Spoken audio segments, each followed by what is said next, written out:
안녕하십니까, 최진호입니다.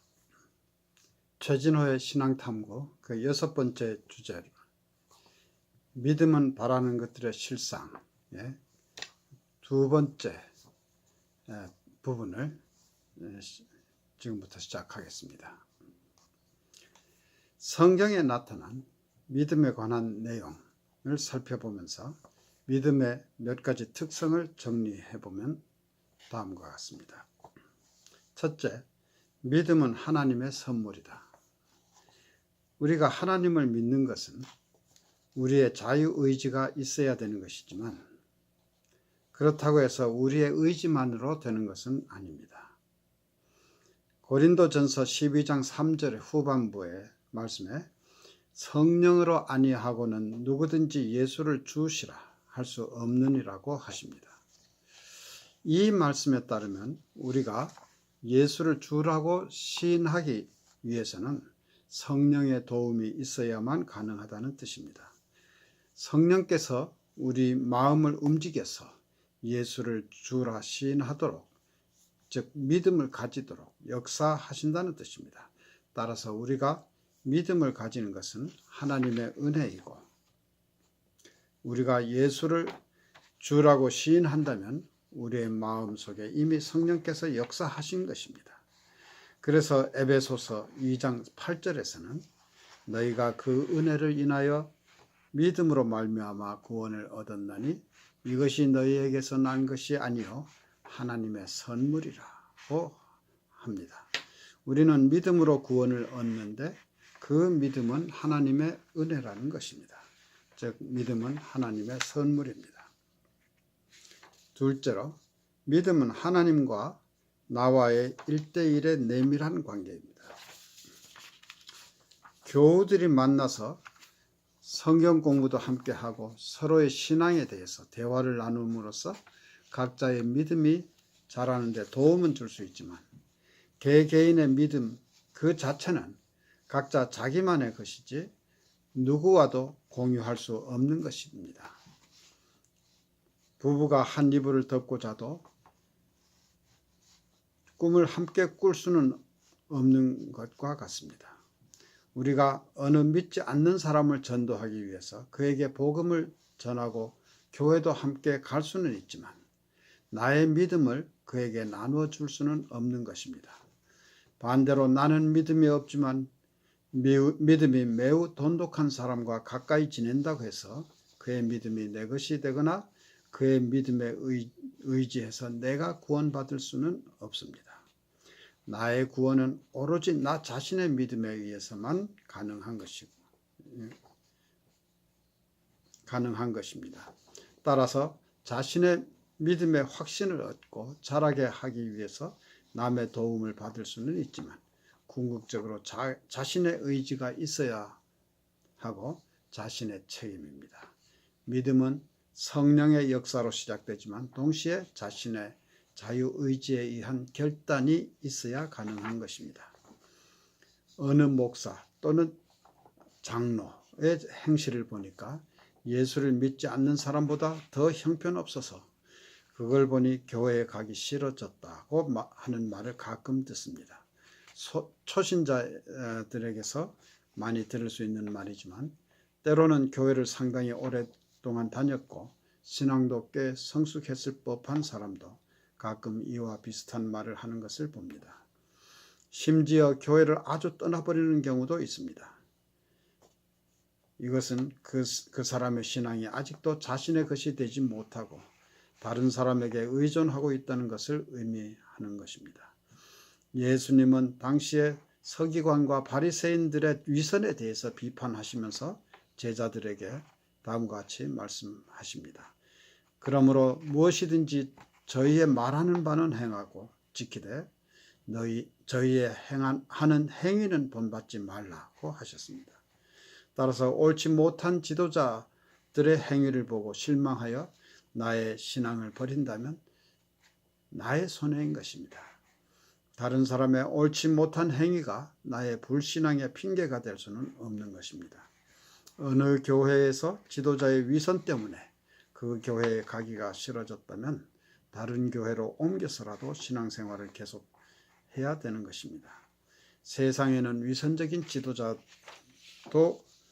있는 것이 사실이지만 신실한 지도자들도 얼마든지 있습니다. 믿음은 나와 하나님의 관계이지 교회의 지도자를 포함한 누구에게라도 의존할 수 없는 것입니다.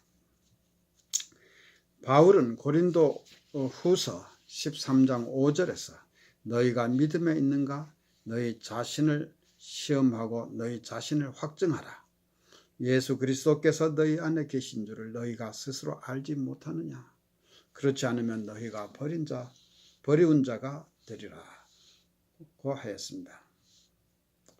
스스로 자신의 믿음을 확증하지 못하면 버리운 자가 된다고 합니다. 나의 신앙은 궁극적으로 나만의 것입니다. 자신의 믿음을 스스로 확증해서 버리운 자가 되지 않아야 할 것입니다. 그렇지만 믿음이 약한 사람을 시험에 들게 해서 믿음을 포기하게 만드는 사람, 특히 교회의 지도자들은 차라리 연자맷돌을 그 목에 달리우고 바다에 빠지는 것이 나을 것입니다. 세 번째로 초신자의 믿음이나 오래 믿은 사람의 믿음이나 하나님께서는 모두 귀하게 보십니다.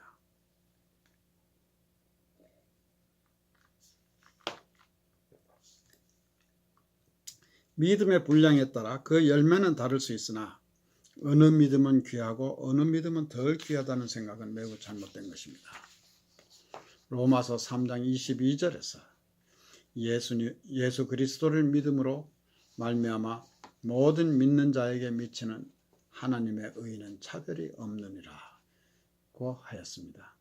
참 믿음을 가진 사람은 누구나 하나님의 자녀가 되었으므로 담대할 필요가 있습니다. 반대로 오래 믿은 사람은 초신자의 믿음을 얕보지 말고 도와주어야 합니다. 로마서 14장 1절에서는 믿음이 연약한 자를 너희가 받되 그의 의심하는 바를 비판하지 말라고 하였습니다. 믿음이 돈독한 사람이라도 가끔은 의심이 생길 때가 있습니다. 초신자일 경우에는 말할 것도 없습니다. 이때 믿지 못하고 의심한다고 해서 비판하지 말고 믿음이 연약한 자를 사랑하는 마음으로 받아줘야 한다는 말입니다. 넷째, 우리의 믿음은 하나님의 말씀에 기초해야 합니다. 인간은 스스로는 약한 존재이기 때문에 무엇인가 매달리려는 경향이 있습니다. 하나님의 말씀에 매달리지 않고 허황된 것에 매달리면 바로 우상 숭배가 될 것이고, 하나님을 믿는다 하지만 말씀에 대한 분별력이 없으면 이단으로 빠지기 쉽습니다. 아브라함은 시험을 받을 때 믿음으로 이삭을 드렸습니다. 그런데 만일 오늘날 내가 기도하는 중에 비몽사몽간에 내 아들을 제물로 바쳐라 하는 말을 들었다면 이에 순종해야 할까? 아니면 순종하지 말아야 할까? 만일 내가 들은 그 말이 하나님의 말씀이 확실하다면은 순종하는 것이 옳을 것입니다. 그러나 나는 잘못된 환상 중에 악령의 말을 들었을지도 모릅니다. 따라서 순종할 것인가 아닌가를 결정하기 전에 내가 들은 말이 정말 하나님의 말씀인가를 먼저 확인할 필요가 있습니다. 하나님의 말씀인가의 여부를 확인하는 것은 성경의 일반적인 가르침과 일치하는지 또는 상충되는 점은 없는지를 살피는 것입니다. 구약 성경, 즉 레위기에 보면은 이방인들 중에 자녀를 몰렉이라고 하는 우상에게 바쳐서 불로 통과하게 하는 풍습에 대해서 언급하고 있습니다. 하나님께서는 이를 가증스러운 일이라고 하시며 이스라엘 백성들에게는 절대로 자녀를 제물로 바치지 말라고 엄히 경고하셨습니다. 따라서 내가 기도하는 중에 내 자식을 제물로 바쳐라 하는 말을 들었다면 이것은 하나님의 말씀이 아닌 것이 확실합니다. 그러므로 여기에는 순종하지 말아야 하는 것입니다. 만약 말씀을 분별하지 못하고 악령의 꼬임을 하나님의 말씀으로 잘못 알고 순종해서 자녀를 희생했다면 어떻게 되겠습니까? 하나님의 시대, 아브라함의 시대에는 아직 문자화된 성경이 없었고 하나님께서 아브라함에게 직접 말씀하시던 때이므로 이삭을 바치라고 하시는 말씀이 하나님의 말씀인 것을 의심할 여지가 없었으리라 짐작이 됩니다. 그러나 하나님께서는 마지막 순간에 이삭을 죽이지 못하게 하심으로써 단지 아브라함을 시험하신 것이었으며 사람을 제물로 바치는 것을 원치 않으신다는 것이 확인되었습니다. 실제로 오늘날의 교회에서 잘못된 믿음으로 또는 하나님의 뜻을 잘못 해석함으로써 발생하는 문제가 많습니다. 특히 교회에서 의견의 차이로 인한 분쟁이 있을 경우 서로가 자기 생각은 하나님의 뜻이라고 주장하기 때문에 해결이 되지 않는 것을 종종 볼 수 있습니다. 우리는 기도하는 중에라도 어떤 생각이 들었을 때 이것이 하나님의 뜻이라고 너무 쉽게 단정해서는 안 됩니다. 항상 성경을 묵상하며 하나님의 뜻을 올바르게 분별하려고 노력해야 할 것입니다. 일단 어떤 생각이 하나님의 뜻이라는 믿음이 있다고 하더라도 내가 잘못 판단했을 가능성도 있다는 것을 인정해야 합니다. 따라서 우리에게 어떤 문제가 있어서 기도할 때에는 저에게 하나님의 뜻을 보여주옵소서라고 하는 것보다는 하나님의 뜻을 바로 분별할 수 있도록 지혜를 주옵소서라고 기도하는 것이 옳은 기도가 아닐까 생각됩니다. 다섯 번째, 믿음은 우리에게 마음의 평화를 줍니다. 세상의 일에는 항상 불확실성이 있습니다. 그 때문에 자기 자신만 믿고 세상을 살아가는 사람들에게는 늘 불안과 염려가 따르기 마련입니다. 그러나 참 믿음을 가진 사람이라면 자신의 모든 것을 하나님께 맡김으로써 불안과 근심, 걱정으로부터 자유로워지는 것입니다. 사람이 오랫동안 고독하게 혼자 있으면 심심하고 불안해질 수 있습니다. 그러나 믿음이 있는 사람이라면 그 정도가 덜할 것입니다. 오히려 조용하고 깊은 마음속에 기쁨이 있다면 상당한 수준의 믿음의 소유자라 할 수 있을 것입니다. 그러나 믿음이 없는 사람은 괜히 불안하고 안절부절해서 견디기 어려울지도 모릅니다. 우리가 사회생활을 할 때에 남을 의식하는 것은 필요한 일입니다. 남에게 피해를 주지 않고 도움을 주기 위해서 남의 입장을 배려하는 것은 매우 아름다운 덕목입니다. 그러나 우리는 일종의 경쟁 심리에서 남을 의식하는 경우가 많습니다.